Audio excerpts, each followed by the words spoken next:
HPI multipotentiel, comment redevenir un entrepreneur à succès? Parce que pour certaines et certains, vous êtes déjà entrepreneur, mais peut-être que c'est le succès qui peine à venir, et donc voilà pourquoi ce petit re. Alors, au menu ce soir, bien, je vais vous parler de HPI et neurodiversité. Je rajoute cette petite introduction que je ne donnais pas dans mes précédents webinaires, et vous allez comprendre pourquoi c'est important d'avoir ces précisions.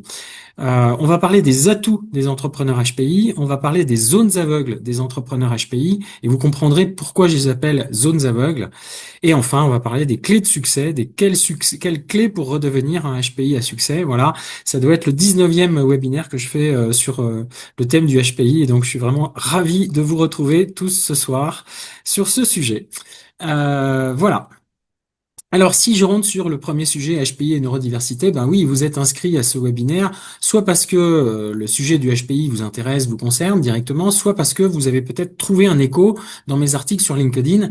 Et en fait, dans beaucoup de mes contacts, eh bien, j'ai une majorité des personnes qui me disent: je ne me sens pas HPI, je ne suis pas HPI, je ne suis pas sûr d'être HPI. Ce à quoi je réponds deux choses.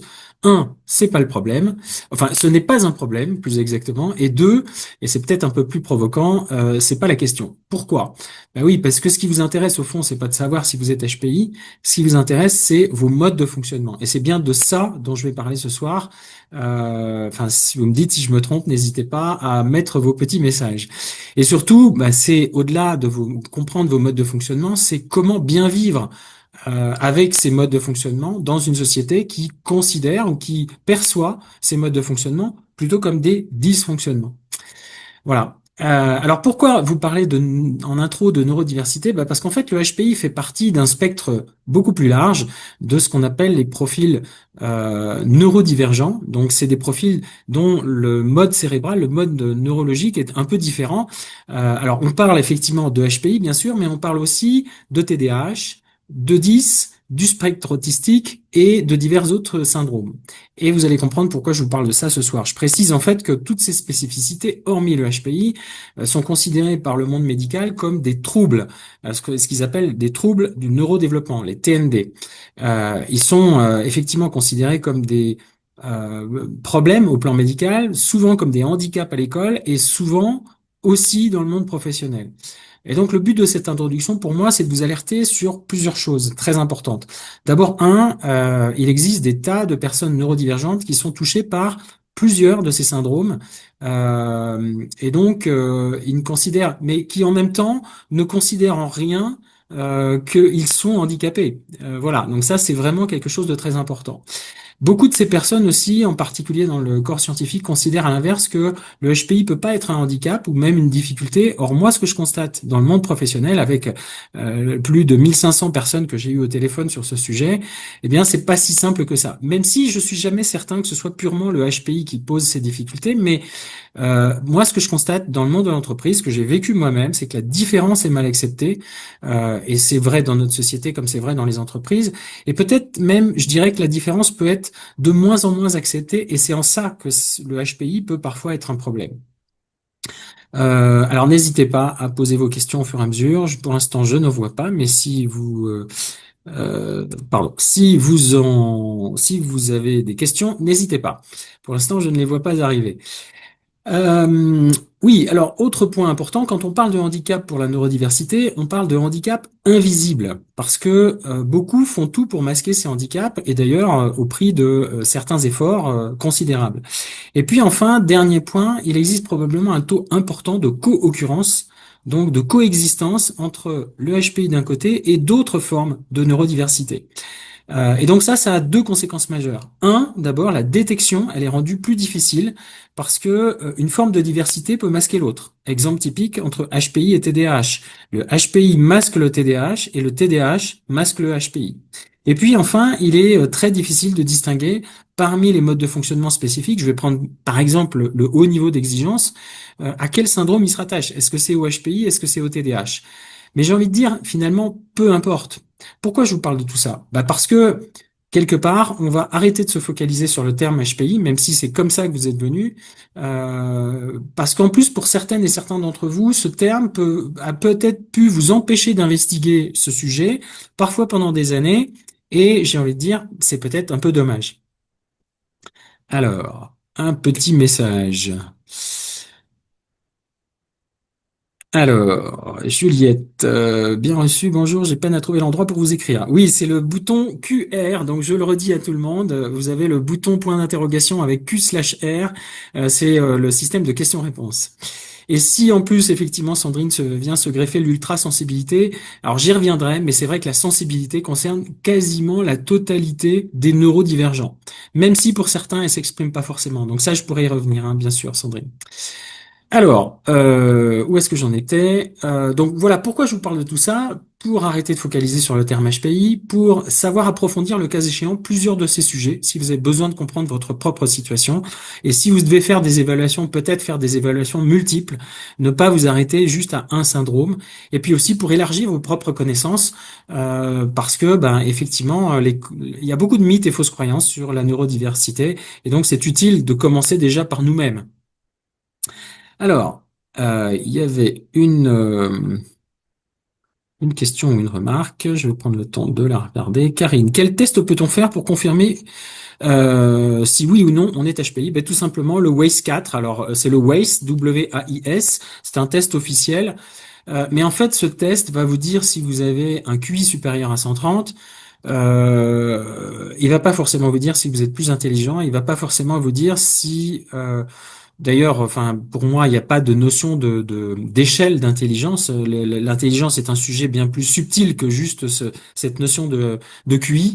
Voilà, il va pas forcément vous éclairer aussi sur quoi faire de vos modes de fonctionnement. Mais en tout cas, pour répondre à votre question, Karine, c'est le WACE et c'est la version 4 aujourd'hui qui est en service. Ça évolue au fur et à mesure. Voilà. Alors, je voulais continuer par une anecdote personnelle. Cette photo, en fait, c'est moi qui viens monter dans un petit avion, un petit monomoteur à turbine d'affaires, un PC-12, et je vais vous expliquer pourquoi je vous montre cette photo-là. Aussi loin que remontent mes souvenirs, en fait, j'ai toujours senti en moi l'esprit d'exploration, d'aventure, on pourrait dire l'esprit d'entreprise. Très jeune, en fait, j'étais passionné d'exploration spatiale. C'est pas pour rien que j'ai appelé mon entreprise Apollo Conseil avec un petit LEM, un petit module lunaire en logo. Et je passais mon temps, en fait, à regarder des documentaires d'explorateurs, d'aventuriers, même si en même temps, ça me faisait très peur. Alors, d'une certaine façon, j'étais la combinaison d'opposés, l'audace d'un côté, la prudence de l'autre. Et ce genre de contradiction, elle facilite pas pour se définir un projet de vie. Et je dirais que c'était pas la seule contradiction. Et puis, parallèlement à ça, j'avais des parents qui étaient instituteurs, j'avais de bonnes capacités scolaires, j'ai fait les meilleures études possibles, je suis ingénieur d'une école qu'on appelle l'école centrale de Lyon. Je suis rentré ensuite dans le monde automobile, dans une grande entreprise, une très grande entreprise, PSA Peugeot Citroën, qui est devenue Stellantis. Et pour moi, et pour mes parents d'ailleurs, c'était un aboutissement finalement. Et pourtant, au bout de 10 ans, eh bien, j'ai quitté mon entreprise. J'avais besoin de nouveautés, j'avais besoin de prendre plus d'autonomie, et j'ai démissionné. Et je peux vous dire aux grandes dames de mes parents qui m'ont dit, mais tu vas lâcher la proie pour l'ombre. Voilà, c'était vraiment ce genre de commentaire. Euh, et déjà à l'époque, en fait, j'ai eu du mal à définir en fait mon nouveau projet. J'avais envie de nouveautés, mais en fait, j'avais tendance à me raccrocher aux compétences et aux expériences que je connaissais, qui étaient l'automobile. Mais en fait, ça m'empêchait de découvrir de nouveaux horizons qui justement m'attiraient, comme par exemple le fait d'entreprendre. Alors j'ai quand même pris un virage à 90 degrés dans ma carrière, puisque je suis parti dans l'enseignement. J'ai pris la direction d'un établissement d'enseignement supérieur privé en logistique industrielle. Et comme cet établissement dépendait d'une chambre de commerce, 5 ans après, dans ce poste, qui se sont plutôt bien passés, j'ai continué au sein de la CCI. On m'a proposé en fait de prendre le poste de directeur de l'entrepreneuriat. Tiens, tiens, il n'y avait jamais de hasard, hein. Et entre-temps, en 2001, j'avais intégré aussi un mouvement de dirigeants qui s'appelle le CJD, le Centre des jeunes dirigeants. Et je me disais, mais finalement, je côtoyais essentiellement des entrepreneurs, des créateurs, des repreneurs. Je me disais, mais finalement, qu'est-ce que j'ai de moins que tous ces dirigeants, tous ces entrepreneurs, pour ne pas oser me lancer moi-même? Et d'ailleurs, ils me disaient tous, hein, mais Cyril, quand est-ce que tu te lances, etc. Bon. Et puis en 2004, j'étais toujours salarié de la CCI, j'ai eu l'occasion de m'impliquer aux côtés d'un entrepreneur qui voulait lancer justement une compagnie, une petite compagnie d'aviation d'affaires privée avec ce type d'appareil, des monomoteurs pour les entreprises, pour les PME. Et je m'y suis impliqué tout en assurant mon job de salarié, donc c'était pas simple. J'ai été jusqu'à faire le figurant pour la plaquette de communication, c'est pour ça que je vous ai montré cette photo. Et je me disais en moi-même, si l'aventure fonctionne, à ce moment-là, je quitterai mon emploi salarié, mais en fait, en moi-même, j'avais quand même des freins. Donc j'y allais sans y aller. J'avais la peur de l'échec, bien sûr, même si j'avais mon salaire derrière. J'avais la peur de l'insécurité financière. Et comme j'avais un bon salaire, c'était d'autant plus un frein. Et je pressentais peut-être aussi déjà à l'époque que, au bout de 3, 4 ans, 5 ans, peut-être je m'ennuierais. Et donc, voilà, du coup, il y avait une espèce de procrastination à m'engager complètement. Et en fait, il a fallu que je sois mis au pied du mur à un moment donné. Et qu'est-ce qui s'est passé à l'âge de 50 ans? J'ai été licencié. Je vous en reparlerai après. Et malgré ça, malgré mon expérience à 50 ans, en fait, je continuais à chercher, et malgré mon envie d'entreprendre, je dirais, je continuais à ce moment-là, quand j'étais licencié, à chercher un job salarié. Donc c'est pour vous dire à quel point j'avais des freins à entreprendre. Mais en fait, depuis que je suis indépendant, depuis 10 ans maintenant, je réalise à quel point j'ai toujours eu de réels atouts pour entreprendre et surtout pour réussir mon activité. Et en fait, surtout, il m'a fallu du temps pour réaliser, un, que j'étais différent, et en quoi j'étais différent. Il m'a fallu du temps pour réaliser que je pouvais assumer pleinement ces différences et que, au contraire, plus je cherchais à être comme les autres, donc à repousser ces différences, moins ça fonctionnerait, que ce soit dans un projet entrepreneurial ou autre chose. Et que mon projet et ma cible de clientèle devraient eux aussi être différents. Alors pourquoi je vous raconte cette histoire? C'est pas pour vous parler de moi, d'abord, c'est pour vous expliquer que j'ai vraiment eu le sentiment de perdre bien des années à me poser toutes ces questions. Dans quelle direction aller? Est-ce que je suis capable? Est-ce que je suis prêt? Est-ce que je suis compétent? Quel projet lancer? Comment je vais pouvoir me vendre alors que j'ai du mal à m'accepter moi-même? Et du coup, j'ai envie de vous poser la question. Alors, vous n'êtes pas obligé d'y répondre, mais répondez-y si vous avez envie dans le chat. Combien de temps vous êtes prêt encore à perdre avant de franchir le pas ou avant peut-être de développer votre affaire? Puisque justement, c'est peut-être pour ça que vous êtes là. Et puis, la deuxième raison pour laquelle je vous parle de ça, de mon expérience, de mon anecdote personnelle, c'est que, en fait, ma carrière professionnelle a globalement été une grande réussite. C'était, on va dire, une asymptote qui montait comme ça, enfin, une courbe qui montait plus exactement, jusqu'au jour où j'ai commencé, à plus me sentir à ma place, à être fatigué de me suradapter.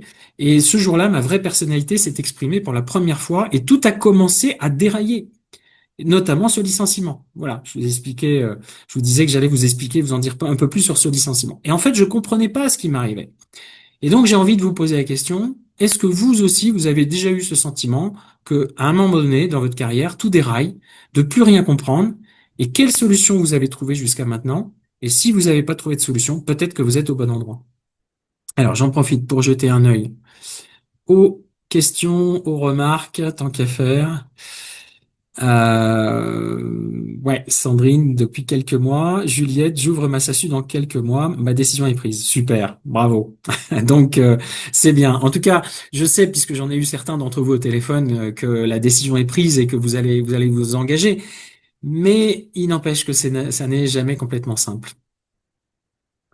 Charlet, complètement, pas vraiment de solution, mais je change souvent d'entreprise. J'essaye de faire du management de transition en indépendant. Oui, c'est vrai que les HPI sont plutôt bons dans le management de transition. Ils s'adaptent bien dans ce genre de situation, mais il faut reconnaître que manager de transition et trouver des missions, ça n'est pas simple. Et qui plus est, quand on dit trouver des missions qui nous correspondent, ou c'est pas des missions kamikazes ou des missions complètement à l'opposé de nos valeurs. Bon, peut-être que, mais ça existe heureusement. Il n'y a pas aucune fatalité.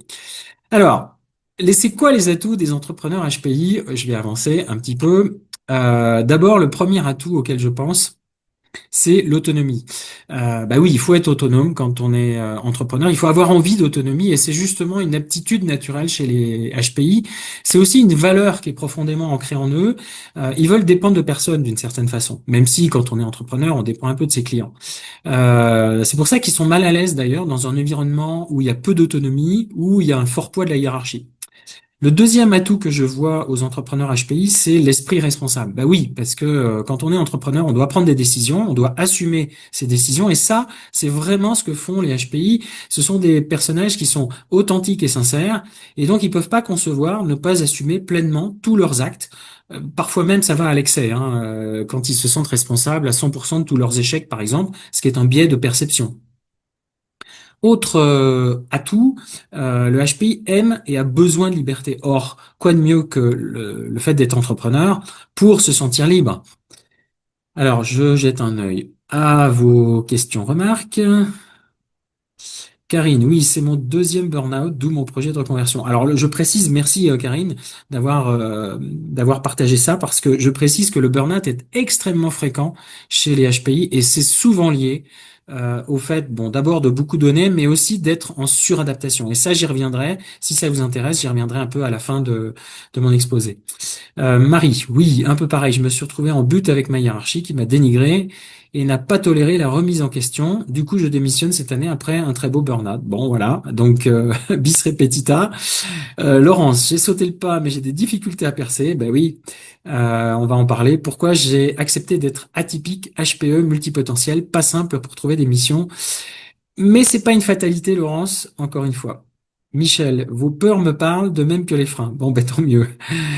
Alors, il y a un spectateur anonyme, donc je ne sais pas qui c'est. Ça peut être bien pour le spectateur anonyme de mettre votre prénom si vous le pouvez. Vous devez pouvoir changer votre identité de façon à ce que je puisse éventuellement vous répondre de façon plus personnalisée à un moment donné.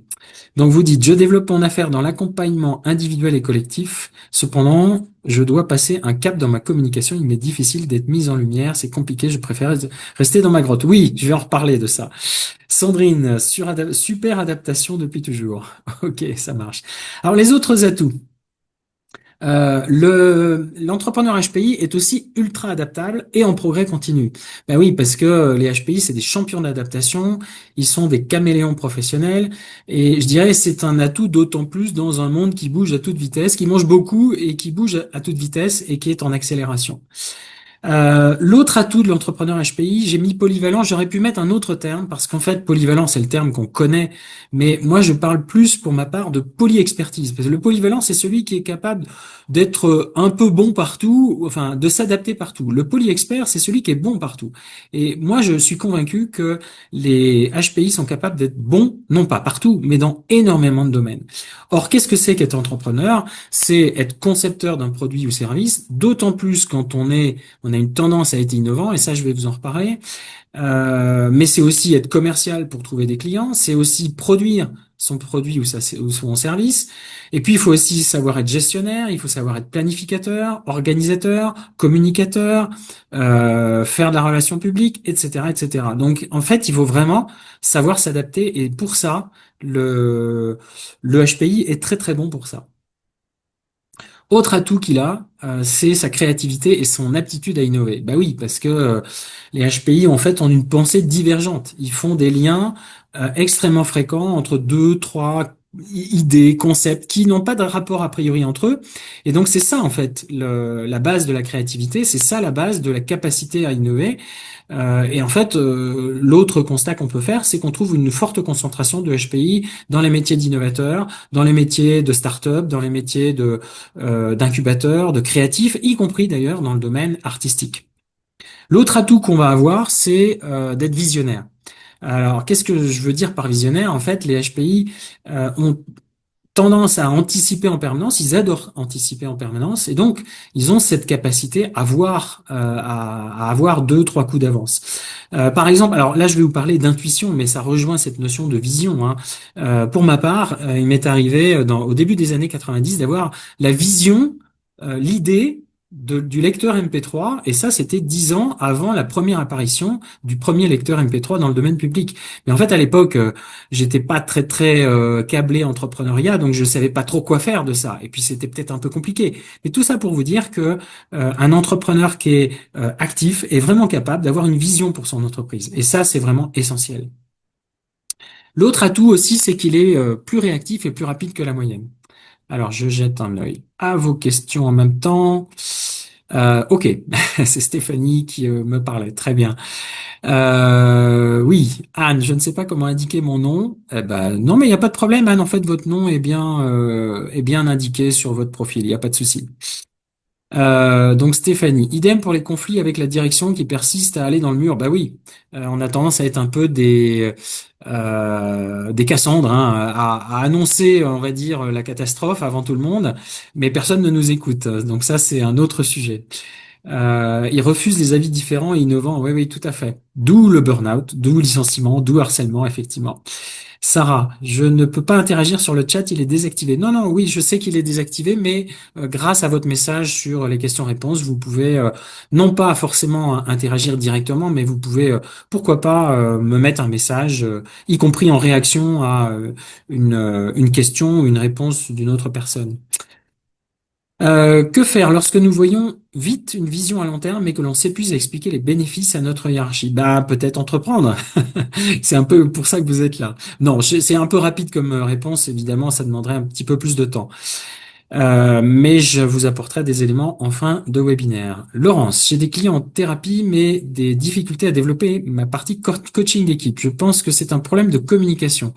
Pourtant, ceux qui m'entourent me disent que je suis très relationnel, alors je ne comprends pas, je suis aussi très intuitif, je trouve que la vision est difficile, je veux sûrement faire trop les choses. Peut-être. Je vais dérouler mon webinaire et à ce moment-là, vous me direz, Laurent, si ça a répondu à vos questions et n'hésitez pas à revenir dessus. Karine, je me sens moins seule, tant mieux. Sylvia, bonsoir Sylvia. Pire, les managers sont dans le déni et s'embrouillent dans des histoires qui se racontent. Oui, oui, bien sûr. Et donc, alors au passage, c'était pas forcément le but du webinaire, mais quand vous êtes salarié et que vous n'osez pas entreprendre, mais que vous avez envie de rester salarié, ben peut-être une des tactiques que je donne dans mes autres webinaires qui sont plus destinés aux salariés, c'est d'oser candidater à un niveau de poste où enfin on vous entendra. C'est pas la seule tactique, hein, c'est aussi d'apprendre à mieux comprendre, à mieux prendre conscience de vos différences, et à ce moment-là, vous serez peut-être un peu plus convaincant. Ok. Alors, oui, alors je disais être plus réactif et plus rapide que la moyenne. Bah oui, parce que les HPI vont vite en tout. Ils vont vite pour observer, ils vont vite pour apprendre, ils vont vite pour comprendre. Donc c'est un formidable atout dans un monde qui bouge et de plus en plus vite. Alors j'ai au passage une anecdote. J'ai accompagné un entrepreneur dont le métier c'était de piloter la partie vidéo et informatique de congrès en multisalle, des congrès physiques, hein. Et lors du Covid, hein, en début 2020, eh bien tous les congrès professionnels ont été annulés.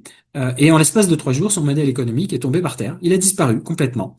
Et en fait, en quelques jours, et ça c'est vraiment une histoire, je vous raconte, mais c'est véridique, en quelques jours, il a su imaginer un nouveau modèle, c'était d'organiser des congrès virtuels. Et comme il avait une compétence informatique, eh bien, il a su vraiment lancer ça en l'espace de 1 ou 2 mois. Et son histoire, c'est véridique, c'est qu'il n'a quasiment pas perdu de chiffre d'affaires sur l'année 2020. Donc, vous imaginez un petit peu la capacité de réactivité des entrepreneurs HPI. L'autre atout, c'est qu'ils sont exigeants, ils sont plus exigeants que la moyenne et donc ils sont très performants. Parce que ce niveau d'exigence les conduit à chercher toujours plus de performance pour eux-mêmes, pour leurs équipes, pour leurs partenaires, pour leurs clients et donc, in fine, pour l'économie de leur entreprise. Ils ont aussi une forte sensibilité, je vais préciser, à leur marché. En fait, ils ont une forte sensibilité tout court. Donc, entre autres, ils ont une capacité à capter les signaux faibles, à savoir les utiliser à bon escient, à sentir les évolutions de leur marché.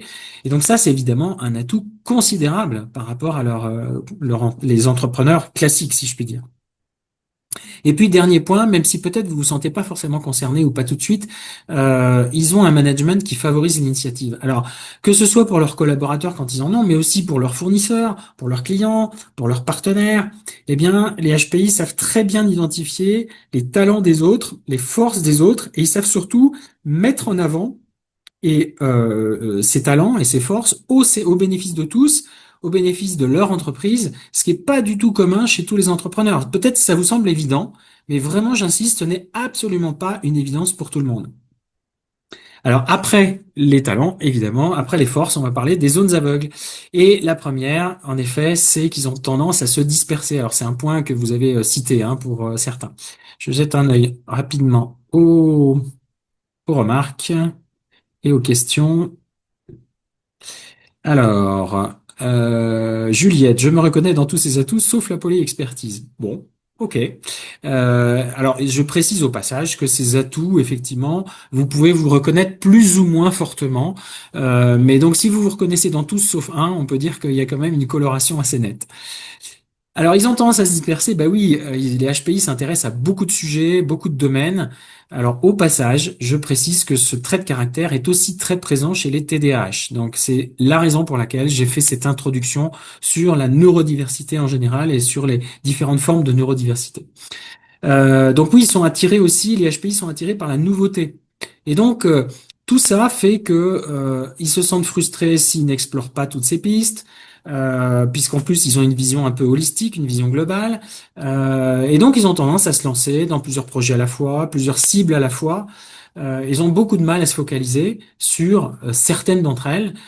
Et donc, c'est la raison pour laquelle je vous ai mis cette image d'une petite abeille qui butine. Tout ça, ça les conduit en fait à tantôt la procrastination ou au manque de persévérance. Et je vais y revenir juste après, puisque justement, la deuxième zone aveugle qu'ils ont, c'est qu'ils ont tendance à abandonner facilement leur projet. Alors oui, les HPI vont vite en tout, mais y compris pour envoyer leur projet aux oubliettes, surtout si leur entourage, qui est souvent très influent pour eux, ne le comprend pas, ce projet, n'est pas d'accord avec ce projet. Mais le problème, c'est comme le dit l'adage, hein, à propos d'un choix qui semble pas forcément être le bon, il faut pas jeter le bébé avec l'eau du bain. Alors à ce sujet, j'ai accompagné il y a 2, 3 ans une personne qui souhaitait créer sa boîte et qui à plusieurs reprises dans sa carrière a totalement changé d'orientation en cumulant à chaque fois plusieurs changements assez radicaux.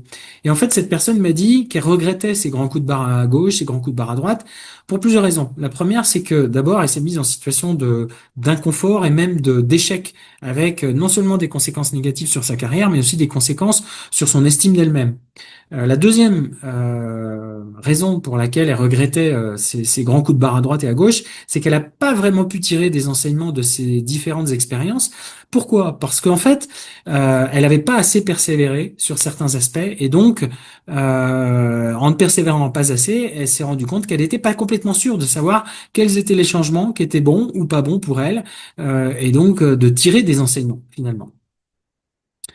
Alors, des questions, des remarques. Laurence, exact. Michel, la curiosité n'est pas un vilain défaut. Non, absolument pas. Alors, je précise bien évidemment qu'il n'y a aucune connotation péjorative dans le fait d'être très curieux, hein. On est bien d'accord. Juliette, oui, se disperser, c'est un de mes problèmes. Beaucoup de créativité, un TDAH plus que probable. Comment choisir un projet parmi toutes ces idées? Alors, au passage, je précise que ça n'est pas une fatalité cette difficulté à choisir et qu'il y a aussi un lien avec la déconnexion avec cette personnalité, sa propre personnalité, qui est liée à la suradaptation. Je pourrais vous en parler dans les solutions.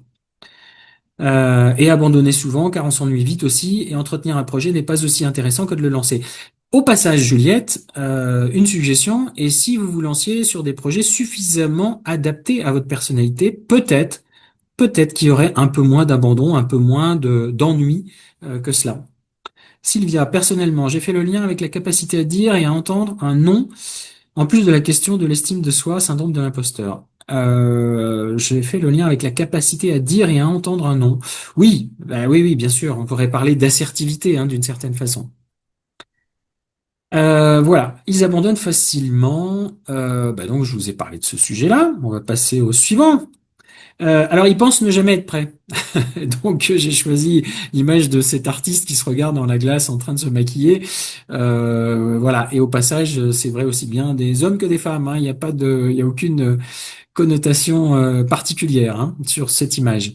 Bah oui, parce que ils ont un haut niveau d'exigence, ils ont même une tendance un peu, pourrait dire, au perfectionnisme. Et comme en plus ils adorent apprendre, c'est donc très facile pour eux de se dire ah mais oui non non, il faut encore que j'apprenne une compétence, il faut encore que je me forme avant de me lancer. Bon, et alors c'est particulièrement vrai des coachs ou consultants indépendants.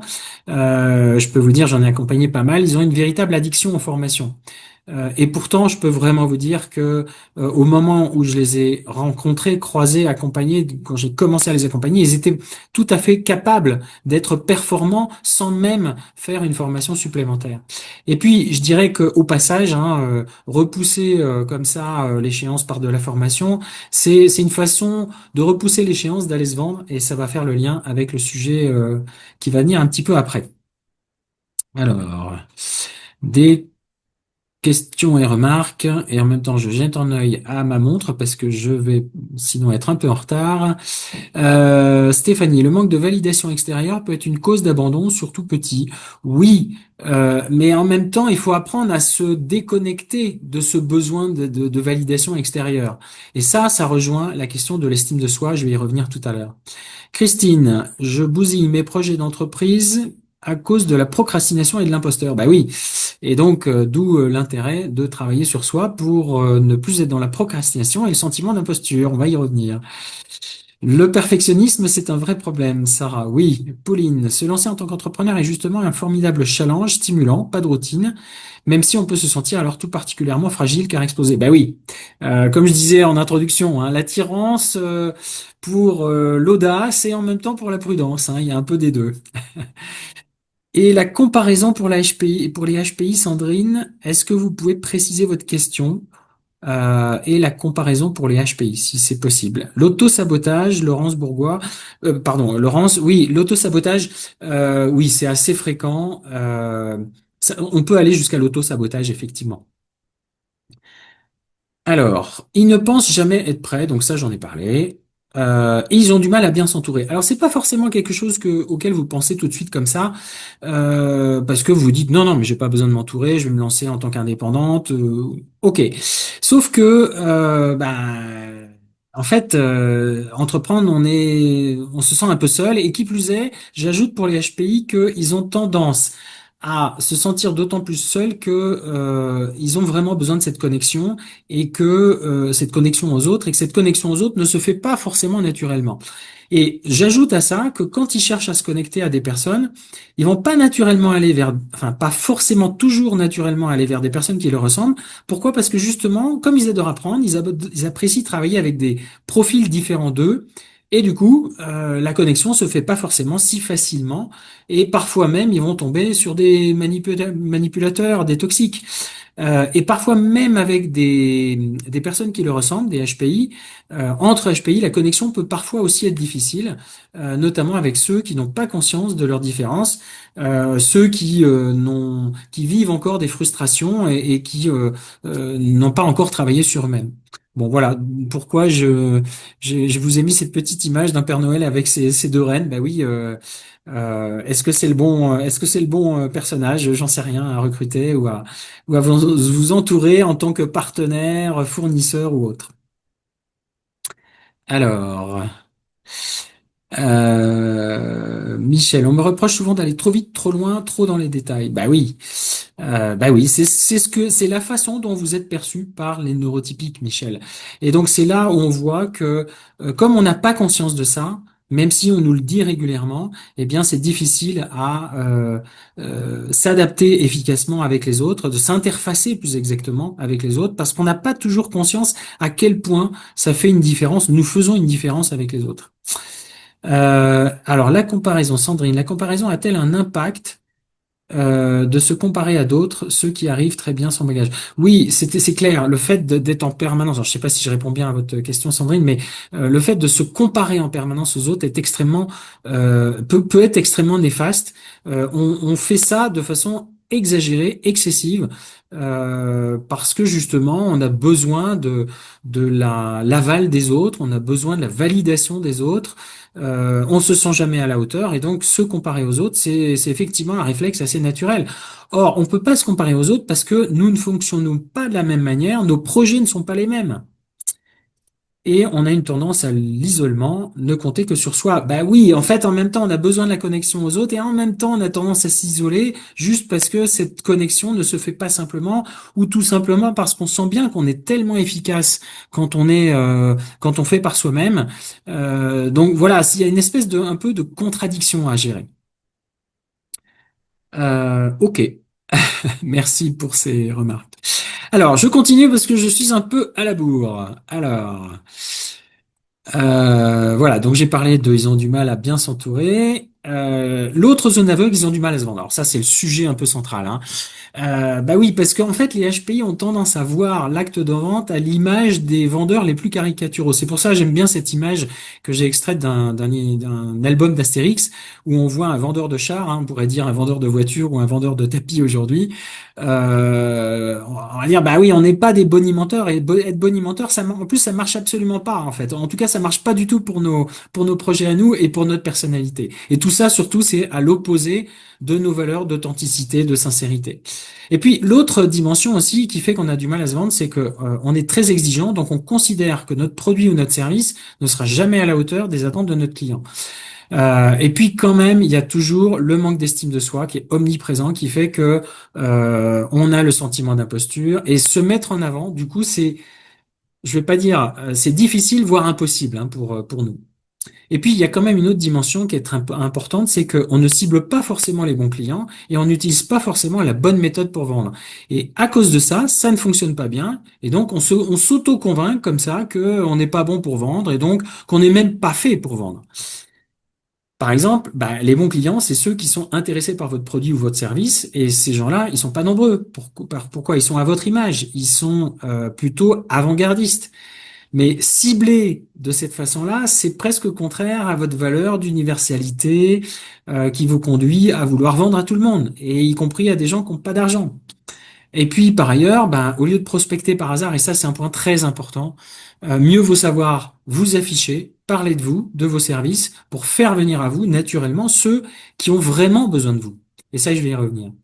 Mais pour ça, il faut avoir conscience à quel point vous êtes en décalage, à quel point votre produit ou service est innovant. Et ça, beaucoup n'en ont pas conscience, et c'est en ça que je parle de zone aveugle. Alors, question-réponse. Oui, je dirais qu'on le fait naturellement. Ah, ben voilà. Excellent. Très juste. Peur d'être trop sélectif ou élitiste. Absolument, Sylvia. Absolument. Merci pour la remarque. Voilà. Alors, je continue. L'autre point qui est peut-être un peu plus subtil, c'est que les HPI ont tendance à avoir un rapport paradoxal à l'argent. Qu'est-ce que j'appelle un rapport paradoxal à l'argent? Alors, c'est ennuyeux quand on est entrepreneur, hein, parce que le but, c'est aussi de gagner de l'argent.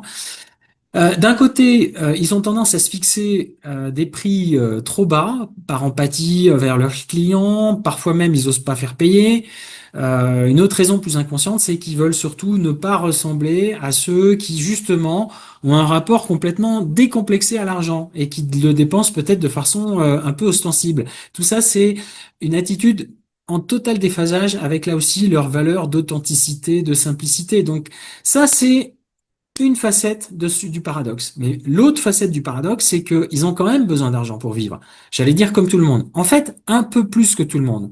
Parce qu'en réalité, comme ils ont un haut niveau d'exigence, déjà, peut-être ça peut les conduire à avoir parfois besoin d'un peu plus d'argent. Mais aussi, l'autre raison peut-être plus fondamentale encore, c'est que les HPI ont besoin aussi de beaucoup apprendre, de beaucoup se ressourcer, de beaucoup se remettre en cause. Et tout ça, eh bien, ça coûte de l'argent. Ils vont avoir besoin pour leurs produits innovants, pour leurs projets innovants, de se former, d'en permanence se remettre en cause. Et tout ça, ça coûte de l'argent. Donc voilà, pour retrouver, alors en fait, ils ont un rapport, ils sont mal à l'aise avec l'idée. Alors oui, ça c'est un autre point que je voulais dire, c'est qu'ils sont mal à l'aise avec l'idée d'une insécurité financière. Ce qui rejoint la peur de l'échec. Et ça, la peur de l'échec, je pourrais vous en parler si on a le temps. Donc pour retrouver un rapport apaisé à l'argent, bah, il faut là encore prendre conscience de ses propres biais de perception. Donc déjà le fait que je vous ai expliqué ça, sans doute, va peut-être un peu apaiser ce rapport paradoxal. Voilà. Alors après, bah, c'est les clés pour redevenir un entrepreneur à succès, et je vais en profiter pour aller voir vos petites remarques. Enfin, d'ailleurs, elles sont pas petites du tout. Alors là, pour un hyper empathique, c'est très compliqué. Alors, je ne sais pas de quoi vous parliez, Laurence. Sarah, en effet, il est difficile de mettre un prix sur ce que l'on propose. Oui, en fait, moi, je suis convaincu du contraire. Je pense que vous savez mettre un prix. C'est juste que ce prix, le vrai prix, celui qui vous permet vraiment d'être à l'aise financièrement, il est pas facile à accepter. C'est ça plus. Mais je suis convaincu qu'en fait, vous avez tout à fait la capacité à estimer ce bon prix. Oui, alors Laurence, c'est le rapport à l'argent qui est compliqué pour une hyper empathique.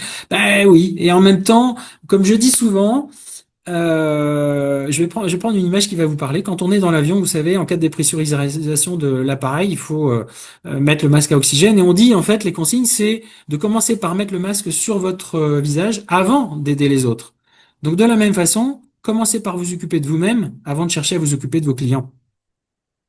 Petite subtilité. Voilà. Alors les clés, et il me reste pas beaucoup de temps pour les clés, donc il va falloir que j'avance vite. D'abord, bah, j'ai pas arrêté d'en parler, donc évidemment, vous n'êtes pas surpris que je vous parle de travailler votre estime de vous. Alors, le point clé, c'est que pour ça, ça n'est pas si simple parce que les méthodes classiques fonctionnent mal ou pas du tout. Pourquoi? Parce qu'en fait, et alors ceci dit, essayez-les quand même. Hein. Je vous recommande par exemple un très bon livre qui s'appelle Le Petit Cahier d'estime de soi de Rose Poletti. Vraiment très bien fait. Je l'ai utilisé à plusieurs reprises. Mais pour les HPI, le problème, c'est que c'est des tactiques type de s'encourager, de se faire des bisous. Alors, je caricature évidemment, je peux pas tout détailler en 30 secondes, mais ces tactiques-là sont perçues comme superficielles par des HPI. Et donc, comme ils démontent le mécanisme, forcément, le mécanisme, il n'est plus opérationnel. Pourtant, il fonctionne très bien pour 95% de la population. Donc, c'est la raison pour laquelle travailler son estime de soi, mais pas n'importe comment, avec des méthodes pour HPI.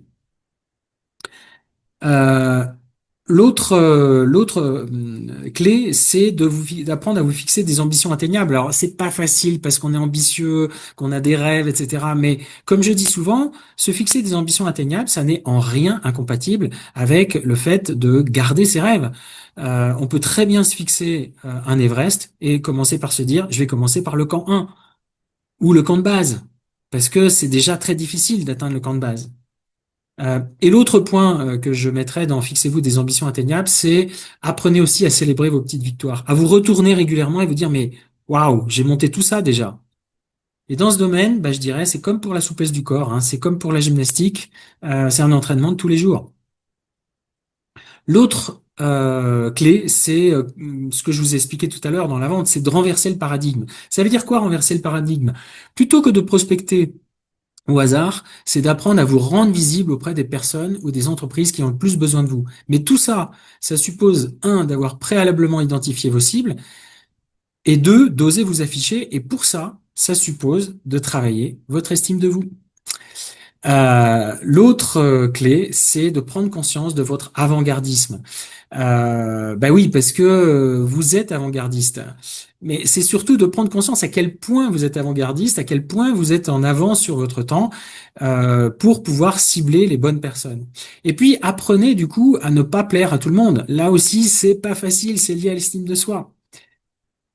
Alors, l'autre clé, je dis sortez du déni. Pourquoi sortez du déni? Parce que tout à l'heure, je vous parlais de la suradaptation. On est tellement convaincu que nos modes de fonctionnement sont des défauts à gommer et comme en plus on est très capable de s'adapter, qu'on a fini par vraiment être des champions de l'adaptation au point de se suradapter aux autres. Et en se suradaptant aux autres, eh bien, on finit par être convaincu qu'on est comme les autres.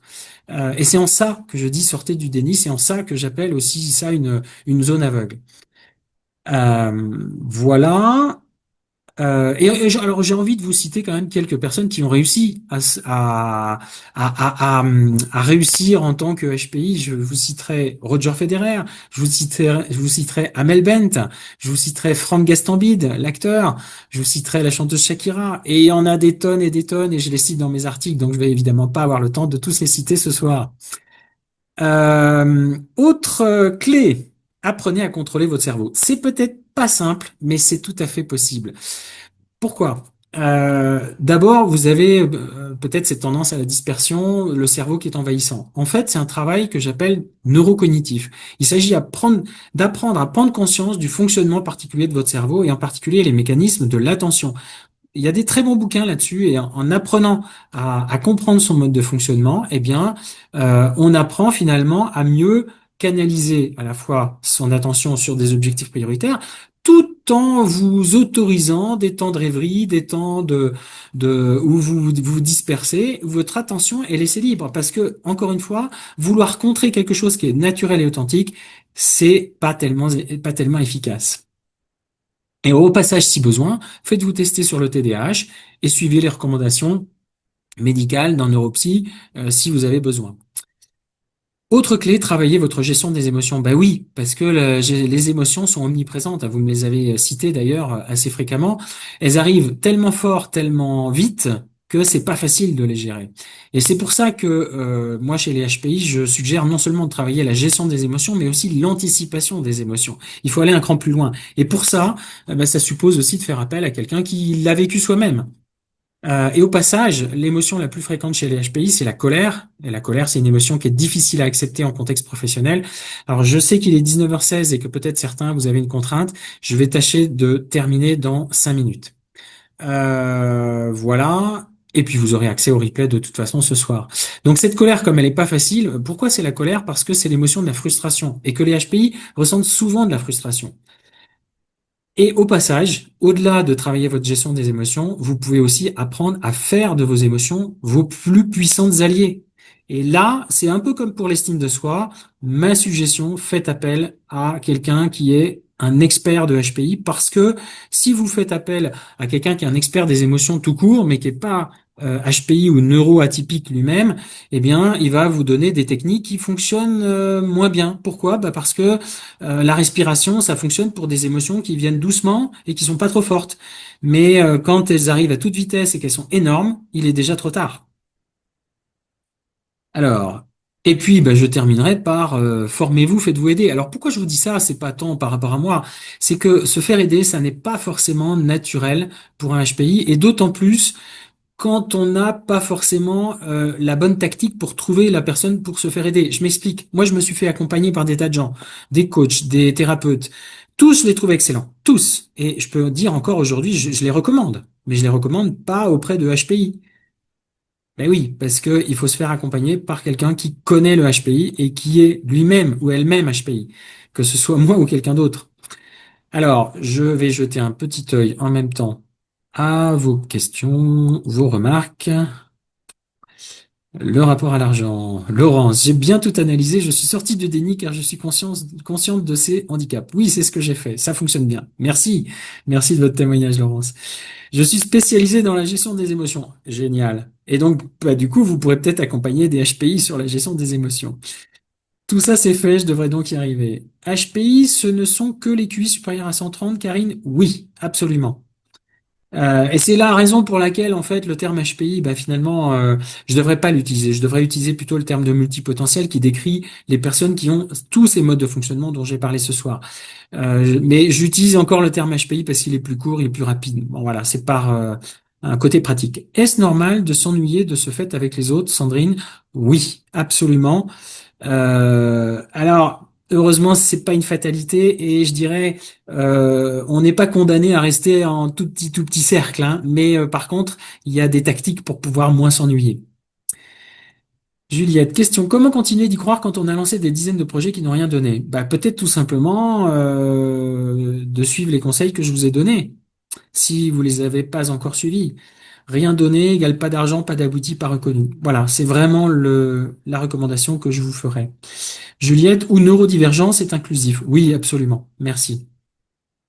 Alors pourquoi je vous dis formez-vous, faites-vous aider? Ben encore une fois parce que c'est pas forcément naturel de se faire aider et de faire appel aux bonnes personnes. Alors au passage, comment moi je vous propose de vous aider? Il y a deux tactiques, accompagnement individuel, accompagnement collectif. Alors accompagnement individuel, c'est du coaching, coaching professionnel. C'est quoi les objectifs de se faire accompagner en coaching individuel? C'est de clarifier vos objectifs et vos projets professionnels, parce que c'est pas toujours évident d'y voir clair dans ces objectifs. C'est pour vous engager durablement dans l'action vers ces objectifs, avec plaisir et sans ennui. Donc ça répond à votre attente, hein. Parce que encore une fois, on a tendance à se désengager, se abandonner rapidement. C'est pour atteindre vos objectifs en vous appuyant sur des solutions personnalisées, mais pas des techniques, on va dire, standards. C'est pour aussi vous apprendre à lever vos freins et identifier vos zones aveugles. On a vu hein, ce soir à quel point on peut avoir des zones aveugles. C'est pour retrouver la confiance et l'estime de vous. Et c'est pour savoir gérer vos émotions et apprendre à en faire des forces. Alors, je précise au passage que les coachings que je fais sont des coachings rapides. Ça dure 5 à 7 séances d'1h30 maximum. Voilà. Donc, et c'est un rythme de toutes les 2 à 3 semaines. Donc, en 2 mois et demi, 3 mois, normalement, vous avez terminé, vous avez atteint vos objectifs.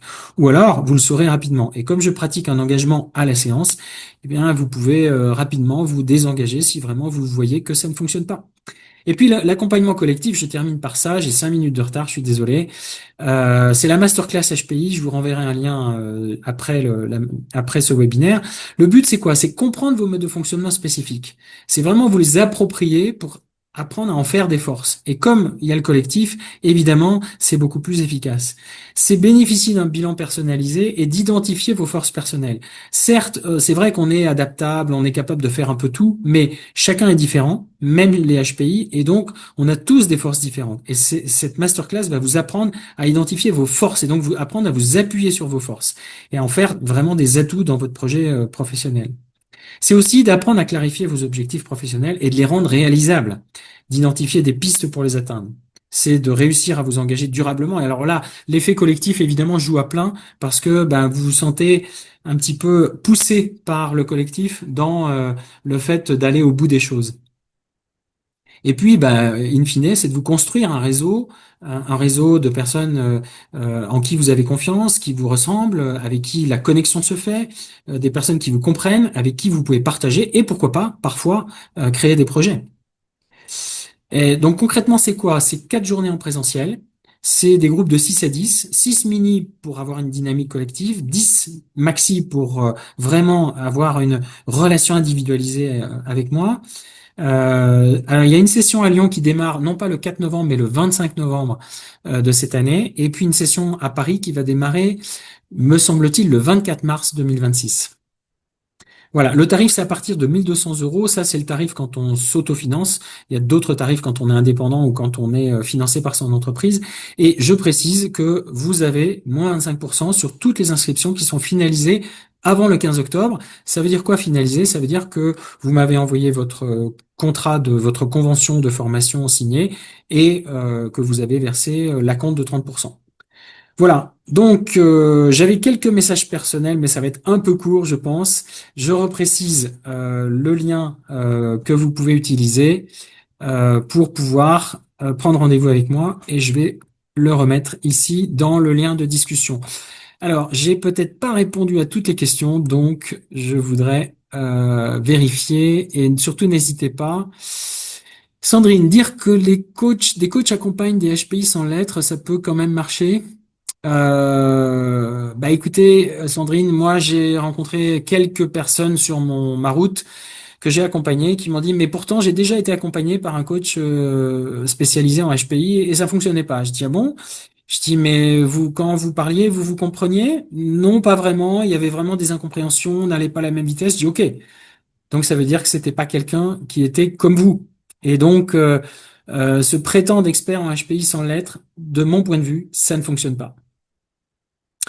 Le coaching personnel est à combien, Laurence? Ben, je vous propose d'en parler peut-être individuellement. Je donne pas d'infos sur les tarifs tant qu'on n'a pas parlé vraiment d'objectifs de coaching, quand il n'y a pas une vraie volonté de s'engager dans un coaching. Donc ça, je peux en parler de façon individuelle. Et donc c'est la raison pour laquelle je vous invite vraiment à prendre rendez-vous avec moi. Il y a pas obligation d'en parler pendant une demi-heure, hein. Ça peut être, on peut en parler pendant 5-10 minutes, mais voilà.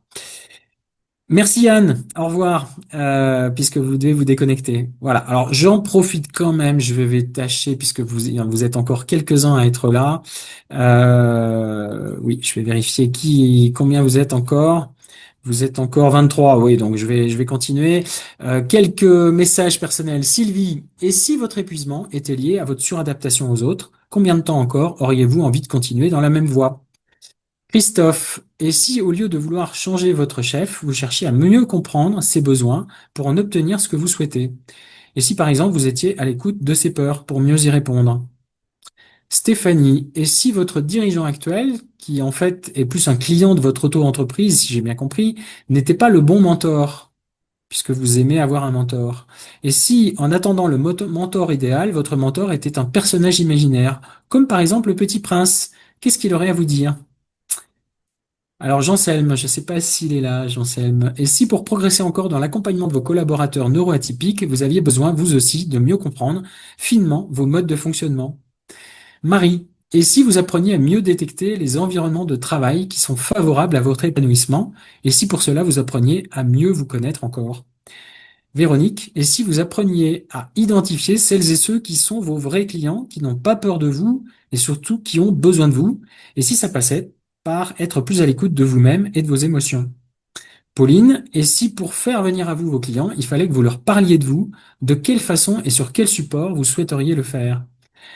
Natacha, et si redevenir vous-même, sans qu'il n'y ait de danger associé, était possible, qu'est-ce que ça vous donnerait envie de faire là maintenant?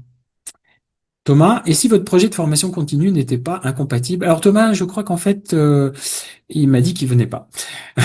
Christine, et si vous faisiez venir vos clients à vous plutôt que de les chercher? Et si là encore, pour cela, il fallait vous reconnecter à votre personnalité authentique. Chloé, et si je vous disais que la peur de l'échec est constitutive des HPI multipotentiels, mais qu'en même temps, il n'y a aucune fatalité à ça, qu'est-ce que ça vous donnerait envie de faire maintenant? Sandrine, que j'ai eue hier soir, et si votre peur de l'insécurité financière pouvait se résoudre en apprenant à mieux vous connaître et mieux vous accepter, qu'est-ce que ça vous donnerait envie de faire maintenant? Voilà, eh ben écoutez, j'en ai terminé, donc je vais juste vérifier que vous n'avez pas d'autres questions, parce que j'ai bien débordé de 10 minutes. Stéphanie, merci à vous, à bientôt. Juliette, je n'ai pas compris ce que sont ces et si, d'où viennent ces questions en et si. Bah, en fait, c'est plus des suggestions que je vous formule plutôt que des conseils affirmatifs, parce qu'il faut être quand même très prudent. Voilà, Juliette. Et donc, d'où viennent ces SI? Ben, en fait, oui, pardon. C'est tout simplement que certains d'entre vous, je les ai eus au téléphone avant ce webinaire, et donc forcément, ça m'a donné de la matière pour pouvoir formuler ces suggestions. J'espère que j'ai été suffisamment clair. Voilà, je vous souhaite une excellente soirée. Et encore une fois, n'hésitez pas à prendre rendez-vous. Voilà.